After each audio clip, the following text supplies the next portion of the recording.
Greetings, geeks. Welcome to emergency episode 423 of Geeks in Space, the self-quarantine special.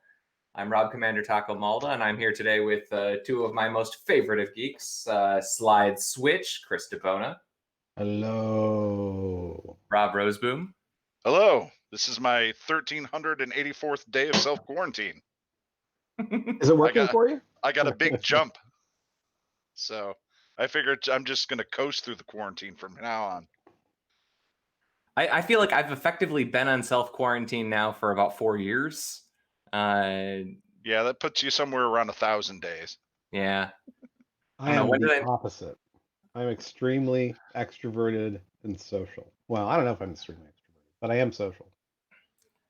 I mean, honestly, the people that I like to talk to either live in the house that I'm in or, join this phone call. That is about right. There's a few people that I wish we had join us. I feel bad for Mr. Cliff Lampy, who I know listens to these episodes. Why doesn't he just join us? Yeah, he should join us. Doesn't he have the link? Here, he's Mr. Extrovert. Well, because he's teaching class and trying to wrangle his child who won't be going to school for the next 3 to 4 weeks since Michigan canceled all school. This is really something, isn't it? We've been talking for years as a bunch of nerds, let's blah. Yeah, anyway, we can work from anywhere. We work for the moon. We can work from orbit. And then, people are like, but I miss my desk, or whatever. So. All right, I'm pasting the link to Clampy. Cool. I'm putting the Discord into Twitter. Do it. Join us. All right. Some riveting broadcast we're going here. There, I did it. I tweeted a thing using the power of the intertubes. It is fun because, I was thinking a lot about this because we worked distributed for 10 years, and we had an office, but I mean, it only had half of the employees, and we still so because of that, all of our work was distributed. So it is kind of amusing watching other people that aren't used to that adapt to that. And quite frankly, the office was more of an excuse so that we wouldn't become shut-ins. Right. And so that we could play. It kind of smelled like it. Yeah. Well, certain offices more than others, for sure. Are you saying that I stink? I am explicitly saying that you stink, yeah. That's cool. I don't have a sense of smell, so I rely on the people who care about me to make me aware of odors. Actually, I don't know if you stink or not. Also, you pointed, and because you're not in the same square on the stream, you actually just pointed at the black square next to you. You didn't actually point at a human. Dude, that's racist. That's true. I hate the black squares. They're surrounding Chris DePona. That's super racist. It does sound super racist, except that we're literally talking. See, I can actually see the streaming screen, so I can point at them. Oh wait, I can't. I'm backwards. I can't figure out how to do it. We're doing the triple thing, right? Yeah, we're in threes. So am I in the top square or? Yeah, you're the top square. Rob's on the right. I'm on the left. I just want to point out to any potential viewers of this is still more entertaining than Picard. It's true. Well, we could use a few more special effects, I think. Is there any way that while we communicate, we could sit in hollow, sweet rendering of our home office? So every time we have a communication with any human being, the viewer has to take 3 seconds and think to themselves, is this a flashback or is this just a high-tech phone booth?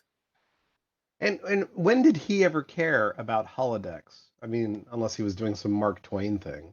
Right. Or some other interminably terrible thing like that. Yeah, I don't know. So, it seemed like they were doing Shakespeare in there an awful lot. So. Yeah, and Melville. The other thing is that Star Trek has a very long, right to day one tradition of the captain talking to people on a view screen. Even when he's in his quarters, they got the little tiny view screen that they're talking to. So I tell you, I know a fairly reasonable number of gentlemen in their 70s, and they don't change the technology that they use and that they like. Like, they're in their 70s now. They are totally fine, using wired telephones and landlines and all that. They're not going to learn how to use the holodeck video chat. Well, Yep. that was the one redeeming thing about last night's, yesterday's episode. When he went up to the hollow Minority Report screen, and he was like, "I don't know what this is." Yeah, that was great. Yeah. Well, for me, that was a moment on par with the Looney Tunes accent character thing that he did like 2 episodes back when they went into the bar. I thought that was absolutely hysterical. I hated that, right? Of course you did. And with I hated it. I hated that episode so much. I mean, from the feather in the hat guy. I thought it was very fun. I don't feel like we can talk about it for fear of spoilers, but I watched most Just of the say spoilers. Devs. Spoilers. No, I don't feel, but without, like, I think we should give people a few weeks to catch up, because I think that's one that the reveal is so freaking great. I love that first episode, man. I don't know what's coming, but Wait, which first episode? You mean the 8th episode? Devs. Oh, of Devs. Oh, Yeah. no. Oh, no. Yeah, we cannot spoil Devs. Yeah, no, we don't want to spoil this. You watched it. I'm so glad. We should greet RJW57 and Ermagerd, who both joined Discord. Oh, awesome. We have 2 additional Jakes. All right. Well, here, I'll go to the channel, and I will click on General. Hey, new peeps. Are you broadcasting in the corner, the Discord? Is that just a matter of clicking on General and then, like, I got to do it from the other machine, don't I? I don't know. We've never tried this. Oh, you mean voice? You want to voice channel it? Let's see. Okay, let's see. So I don't know. So I see now we're all in General, but I don't know if are we all broadcasting our voices, or are we broadcasting the audio from the live stream? Hell if I know. Let's see. I think we may only. I mean, that's a good question. Oh no. Yep, we're tech support live.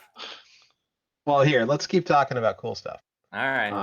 No, for Jake, and I guess Ermagerd and RW57. Actually, it's not. It's Alex Wyckoff. Yeah, it's Alex. So we know Alex. You know Alex? We see him on Twitters all the time. Oh yeah. Right. But do we know him like from real life? I don't think I know him from real life, but you never know. Would be, given how much of an introvert I am pretty routinely. Oh, he's a Brave in Austin. That's cool.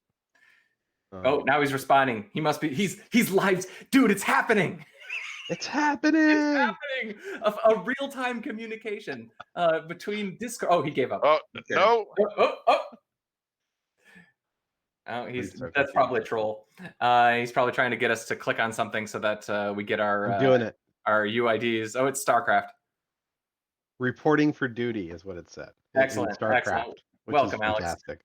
So the first episode of Devs is when I don't want to spoil anything, but when Nick Offerman takes the Russian guy to the place, and like that sequence is amazing. So I thought it was a little over the top, the whole Menger sponge and the rest. I love it though, because it's just as Looney Tunes. So this is Alex Garland, right? It's just as Looney Tunes as AI, where they go to the weird magical mansion and reveal the technology. Like, it's got that same vibe. Yeah. Well, I mean, it's in the trailer that they go to the building. So is it? They go to a cool gold floaty building. Yeah. Well, I mean, I think the gold was in a Voronoi pattern, and then the interior building itself was a Menger sponge.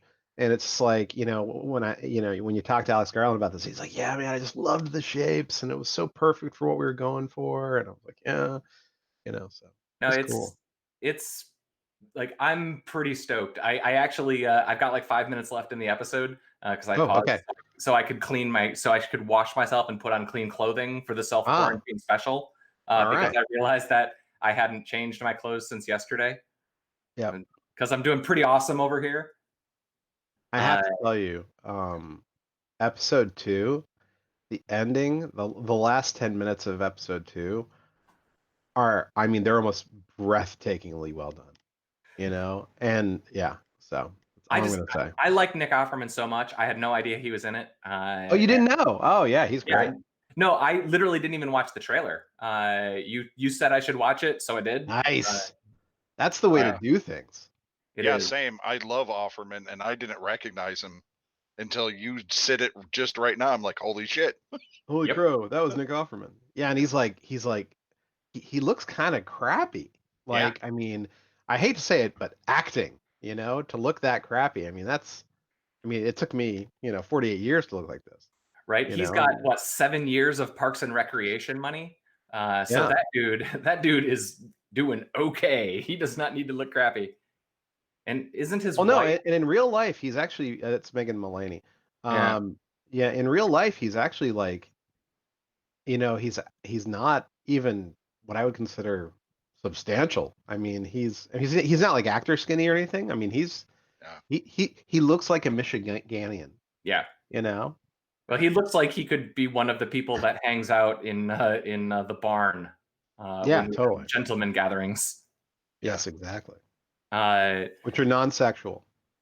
Yes, our gentleman gatherings are non-sexual. Mostly we sit around, drink coffee and beer, and discuss various things that we could do in Uriah's Looney Tunes oversized barn. I can't get over how big his place is. Right? I still can't get over it. I mean, that's it's usually zip lines right now. Yeah. There's a lot of discussion of where we could attach zip lines in his garage for fast entrance or escape. Rob here on the call is an expert in zip lines. Yep, and slides. Slides too. So, all right, I did put a couple of things in the taco zone. There's a good one with the worst CG in Star Trek, and I didn't actually. I want to take issue with this. Well, I wanted to. I stopped at number 1 because number 1 is like one of the single most important events in computer graphics history. Right, exactly. So who's going to come down on the Genesis effect? Right. And the Genesis wave animation. I mean, it changed computer graphics. Right. You know? Well, that's like the sort of people who look back on an event from a vantage point set in the future and then tweet that I'm a dumbass for calling iPods lame. Yeah. It's really true. But yeah, I'm going through the rest of this. I actually didn't watch much of Enterprise or remember it, so I just don't care. Yeah, and nor should you. Enterprise is another one of those shows that there are 2 things that actively anger me about modern television viewing. Only 2. Everything else is flawless. Oh, great.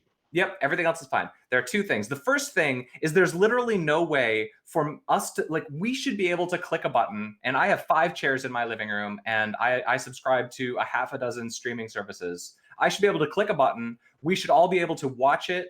One of us should be able to have the pause button, and we should all be able to allow to chit chat and hang out while we watch our show together, especially right now during this quarantine crap. So I actually proposed a group to do just this at Google, and it was like 8 years ago, and I called it Dance Party was the name of the project, and where you could sync up just YouTube videos and Google Play stuff, right? So, but I didn't pull it off. What's that? Somebody said that it was in Hangouts for a while. There was a feature like this in Hangouts for a while, but like Hangouts, it doesn't. It's like it doesn't retain features, like all the stuff to automatically remove backgrounds and add, cool backgrounds like you're seeing in Zoom right now that people are excited about. I'm like, literally, we did this 10 years ago and we stopped doing it because nobody used it. Right. Well, the problem, of course, is that 10 years ago, YouTube was not YouTube 2020. But also, this should be a thing that exists independently of platform. If the show I want to watch is on Netflix or Disney Plus, I should be able to do that. I paid for it. If you were in my living room, you'd be able to watch it. Oh yeah, but it's not fair. Do you think that would be popular enough that it would take over after shows? Since talking after shows seem to be the hotness, the latest Yeah, hotness. the Talking Dead and Right. where else? Yeah. The So- Will And We isn't Do that what we're doing? I don't know. We're not really Sort of. after showing. Like, if we really wanted more subscribers, we'd start showing little clips the way the other shows do. That's But true. I don't know. I just can't bring myself to do the work. Well, that requires But work. Rob, That's true. Having nothing know. but spare time and being self-quarantined. and being a shut-in, being a just shut-in. saying. I guess I'm not technically self-quarantined. Nobody in my house has anything, but my kids are home from school now for 3 weeks. So what am I going to do? Oof. Yeah. Yeah, I'm kind of pissed off at California. They should have sent the kids home by now. Yeah, they should have done You it a know. couple weeks ago, or a few days ago at least. Yeah. So the other thing that this was related to your enterprise quote. The other thing that every platform should just universally have, and it infuriates me that you can't, is that you should be able to have a guide for every show, and it should be filtered. Like, you don't want to watch all, I don't know what, 103 episodes of Enterprise, but there are 20 good ones. Maybe 20? there are. Yeah, Alex, 3 weeks. Michigan schools shut down for 3 weeks. I should be able to. You should be able to choose like the small, medium, and large enterprise watch list. Like, you want to watch 20 episodes, 40 episodes, 60 episodes, or maybe like themed ones. Like, you only care about ones with Romulans or whatever. You Yeah, should be but able to who's do that. gonna pick those episodes? The internet is literally filled with 1,000 websites that do exactly that. But I am not going to go through and click the buttons to go and okay, oh, we just watched episode 17. Now we got to skip 4 episodes in order to get to that. That is just stupid. These systems should have a playlist function. You should be able to choose. I want to watch, you're going to watch Enterprise, give me 6 different playlists, and don't show me next episode. Show me the next episode from my playlist. But that system, again, this is the problem that we have with the modern streaming ecosystem, where every platform has to be douchebags about content ownership and control and vendor lock-in. So you don't get to have these tools, because all of these tools would be great, and maybe one platform will implement it, but it needs to be universalized. It's the same problem why I have to keep track of if the thing that I want to watch tomorrow is on which of 5 different streaming services. I literally have an app that does nothing but keep track of the TV shows that I'm watching and which streaming service they're on.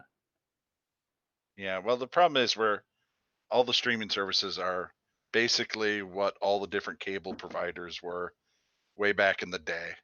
And they're at You each know. other's throats. And Right. yeah. So eventually we'll work through. I mean, right now they've all had, profit projections based on this model of making revenue, and eventually people get sick of it and they'll all start working together, and eventually they'll all bundle into one thing again, just like the cable companies did with all the different shows. And then we'll have the next technological innovation and we'll start the whole thing over again,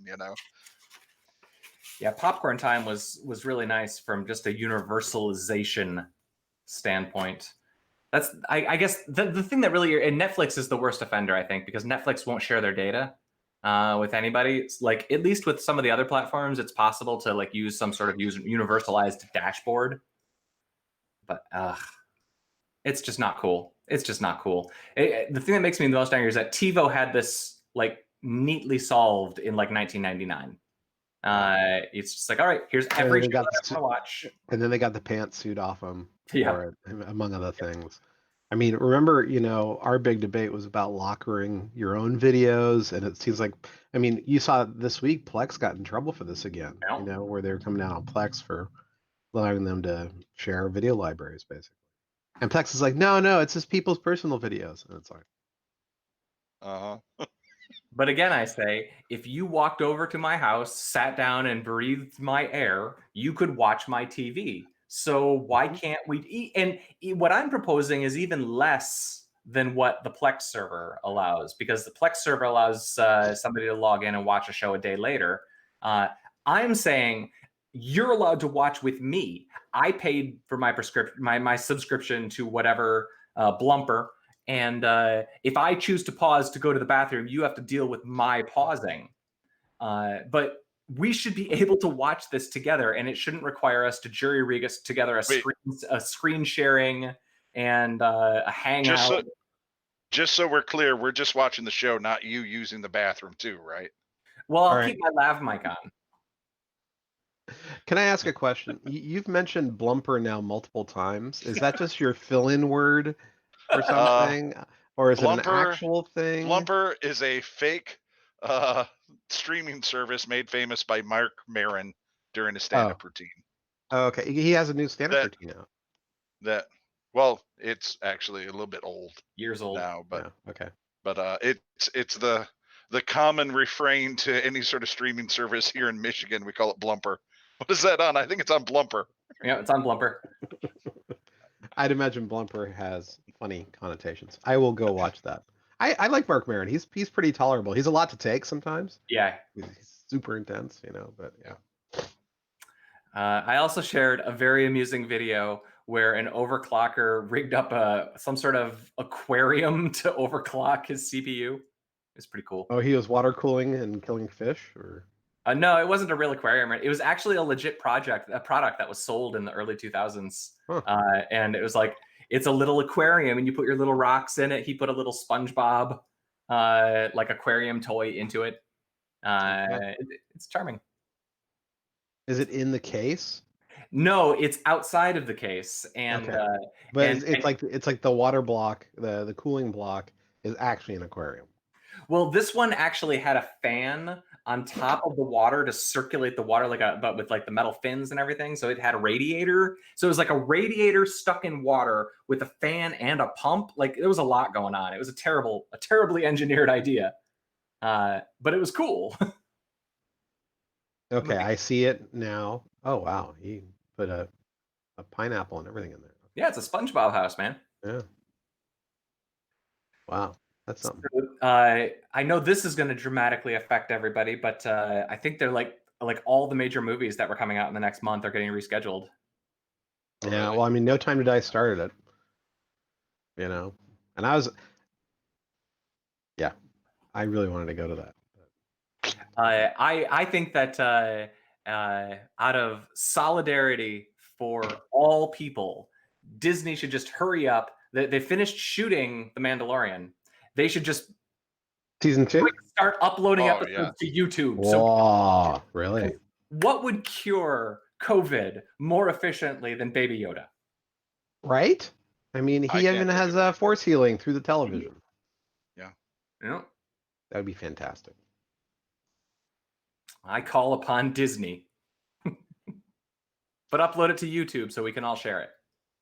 Actually, I mean, all jokes aside, I think that would be a huge marketing win for them. Can you imagine? They're like, hey, all these people have to stay home. We're going to give you The Mandalorian early to binge while you're there. Baby Yoda. And they could even be, tools about it. They could put like every other episode or something up. You know what I mean? Like put it out there for free. That's just mean. I know, but then people would subscribe, like they could get back, but like I don't know. I feel like we need happening things right now, and there aren't a lot of them. They'd be pretty happening. Because if I load CNN, I'm always sad. Yeah, it's just a bunch of sick people in the news. Yep. Hey, listen, I don't think Wolf Blitzer looks that bad. I don't even know who's on CNN, man. Well, you want to know it's equally disturbing. For the whole week, I have a pretty good routine of I load CNN and Fox News, and I find Schadenfreude in seeing how these two platforms are differently covering events. Yeah. Yeah, Alex is right. Pornhub gave Italy free access to Pornhub Premium for the duration of their lockdown. Wow. Which sounds awesome, but I don't know that I still would want to give my private information to Pornhub. Yeah, that seems unwise, And it's not like they're going to turn it on without login, so. Right. Also not to be too crude, but it's 2020. Who's paying for porn anymore? It's true. Well, there must be somebody. How Right? does that company stay in business? It's baffling to me. You know, I think it's actually the meta filter model. It's not paid to watch the videos; it's paid to comment. You know, Yeah, because maybe. you know, I'm man, that's what YouTube should do. I'm actually Make a seriously fortune. kind of obsessed with Patreon. Oh, And the it's way neat. yeah, and like the way that works, like Kat and I were having this discussion. I don't have a Patreon account, and we always talk about that, but there's one particular YouTuber that Kat and I have gotten into a habit of watching, and it doesn't even matter. It's if you're curious, it's Evan and Katlyn. Evan and Katlyn are so nice. They're like the sweetest people, and They're like so sweet. whenever we are sad, we sit down and watch Evan and Katlyn fuck something up. They're great. They're actually really nice in person. I mean, they're stupid nice. You Yeah, know, All right, I'm gonna have to watch so everyone I can loves make Evan fun and of you. Caitlin. Not like I'm a little bit ashamed actually to why? just shared with the internet that's kind of like my Why are you ashamed? most 'Cause she's saccharine cute? obsession. They're both so cute. They're like two puppies fighting under a pillowcase. I mean, there's Kathleen and I described them as the people we wish we were, and maybe the people we kind of were, like before we had kids and everything went south. yeah. They're charming. They do little DIY projects. They're always And they're monkeying around with 3D printers and stuff. yeah, they're really neat. So yeah, Although- you shouldn't be ashamed of this. I did yesterday. We were watching one, and I was literally screaming at them because they were building a desk and they were doing it wrong. It's like, I have built furniture better than that. You could do it right. You have the right tool. I've seen it in other videos. Yeah, it's funny because there's a lot of popular maker and maker adjacent YouTube channels, Yeah. and I watch a ton of them. And I watched one, and I'm not going to say which one it was because it upset me so much. I admitted to watching this. You have to tell us. All right, because the problem is I'm actually going to criticize it, right? And All right. it's it's the What's Inside channel, and he was taking apart a Tesla motor, Okay. and it was just like the least informed cutting apart of something that I've ever seen. And it was such a shame because it's like there were a lot of like if AVE had been taking it apart or what AVE, AVE. Everyone who knows what AVE is knows. No, I said Foon. Foon. Foon. Oh, is that another person who does that? You follow him on Twitter. He takes apart old crap. It's fun to watch him. You should follow him. FOONE. Yeah, I totally will. But like, so they were taking it apart, but they actually they stopped the video before they even took apart the part with the motor in it, and they were calling the gearbox the motor. They didn't know what the whole MOSFET assembly on the thing was, or the thing that was controlling the PWM into the motors. And I'm like, what? I'm not. This is hard to watch, and it's like, a $7,000 electric motor. I mean, Right. and an exciting and an interesting one, and they didn't even get to the stator. They didn't even get to the assembly. You're not even to the cool part yet. I mean, I want to see the inside of the damn motor itself. I don't care about the gearbox. I know what a thrust bearing is. I do like that their #1 pinned video on their page right now is them cutting in half their Google Play button. Well, that's funny, Yeah, that is funny. I respect. Yeah, there's another guy. He was in Shenzhen. I think he's now in like Vietnam or somewhere else. But he and his wife lived in Shenzhen, and when he got his play button, he actually tracked down the factory outside of Shenzhen that made it. It was really cool. I was like, all right, it was really, really neat. Yeah, it was like a whole, because a lot of people take apart their play buttons, and we haven't gotten some for our 10 subscribers yet. They should make like the celebration of double digits play button, but just special for us. What would you make it out of? I'd say paper mache, but that'd be too much labor, I like a picture of a real play button and they send it to you in an email. but like scotch taped. Yeah. YouTube is misspelled. It's not, we should make that. OOB. Yeah, so this is our assignment for Tuesday. Have a fake YouTube play button. Look what we received, readers. Yeah, we'll call that out to Alex and Jake to submit fan art of what our YouTube button should look like. Oh, well, folks, we're at 30 minutes, and if it gets any longer, SoundCloud will crap itself if I try to upload. I can't believe you're not willing to spend the $10 on SoundCloud. I gotta Set up pay your to have a Patreon already. surgery. No, that's true. Poor kitty. Well, thanks for a little bit of manly quarantine therapy, gentlemen. Sure. Oh, wait, here. Uriah printed me one of these. I want to show it to you. Did he make you a Baby Yoda? Baby Yoda. He's been meaning to get Kat to print one or to paint one for him because she paints minis. She would want to do that, but he doesn't trust her, which I find hysterical. He's like, that's like a half a pound of resin. I'm not going to let you just ruin it. I don't know how it's going to absorb paint. Oh. All right, Well, he folks. doesn't have pounds and pounds of resin. All right. All right, Wrap that's it up. true. And he probably can even like actually expense his resin through some sort of elaborate scheme that he has rigged up. It's Tesla. I'm going to put up the goodbye slide and say goodbye to Chris DeBona. Goodbye, everybody. And goodbye to Rob Roseboom. See ya. Thanks to Alex for watching from Discord. Make sure to RJW. and make sure to smash that like button, share and subscribe. Oh, wait, let's do that. Notifications. Click the bell to get notifications. You know, you laugh, but it'd be nice if you shared the video if you like it, with your friends. That's true. You know? That's true. We have needs. That's true. And our needs are to get a scotch taped together paper mache YouTube play button for double digits. And well, folks, I'm Rob Commander Takamaldo. This has been episode 423 of Geeks in Space, the emergency surprise self-quarantine special. Stay safe, wash your hands. Peace out.